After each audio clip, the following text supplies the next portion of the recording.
எல்லாம் வல்ல ஸ்ரீ விநாயகப் பெருமான் ஓம்கார வடிவானவர்.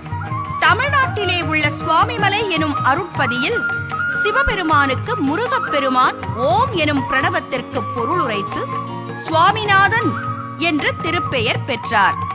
எல்லா தெய்வங்களோடும் நெருங்கிய தொடர்பு உடையது ஓம்காரம்.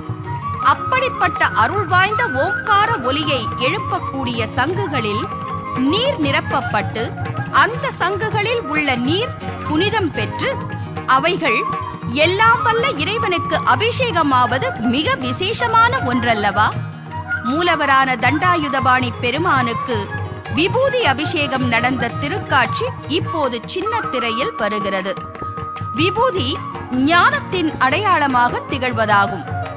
ஞானத்தின் அடையாளமான அந்த விபூதி ஞானக்கனியான தண்டாயுதபாணி பெருமானுக்கு அபிஷேகம் ஆவது என்பது மிகவும் விசேஷமான ஒன்றாகும். அன்றைய தினம் இவ்வாறான அருட்காட்சிகளை எல்லாம் இத்தலத்தில் பெற்ற பக்தர்கள் அனைவரும் பெரும் பேறுகளை பெற்றவர்கள் ஆவர். மூலவரான தண்டாயுதபாணி பெருமானுக்கு சந்தன அபிஷேகம் நடந்த காட்சி இப்போது சின்ன திரையில் வருகிறது. சந்தனம் குளுமையை கொடுக்கக்கூடியது. பக்தர்களின் உள்ளங்களை குளிர வைத்து வாழ்வையும் குளிர வைக்கும் குஹப்பரமனுக்கு சந்தன அபிஷேகம் நடந்ததென்பது மகிழ்ச்சிக்குரிய ஒன்றாகும்.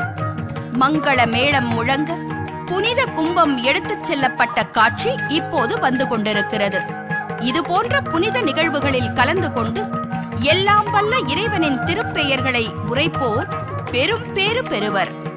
அன்றைய தினம் பக்தர் கூட்டம் ஆலயத்தில் பலமாக வந்த காட்சி இதயத்தை தொடும் விதமாக இருந்தது. இதயத்தை இறைவனுக்கு அர்ப்பணிக்கும் பக்தர்களை காண்பதென்பதும் கூட பெருநன்மைகளை விளைவிக்கக்கூடிய ஒன்றாகும்.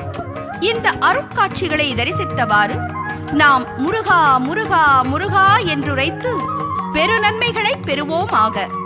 வினைகளை வேறறுக்கும் ஸ்ரீ விநாயகப் பெருமானுக்கு புனித நீர் அபிஷேகம் ஆகுகின்றது.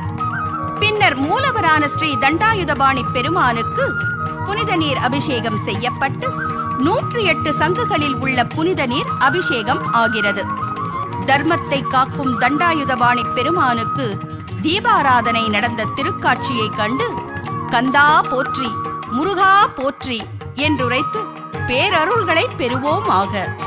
அன்றைய தினம் விநாயகப் பெருமானுக்கு நடந்த அலங்காரம் இப்போது சின்ன திரையில் வருகிறது. அடுத்ததாக வருவது அன்றைய தினம் தண்டாயுதபாணி பெருமானுக்கு நடந்த அலங்கார திருக்காட்சி. முருகன் என்றால் அழகன் என்று பொருள். அழகுமிகு பரமன் செவ்வேள் திருக்குமரன் அடியவர் வாழ்வதனையும் அழகுறச் செய்வான்.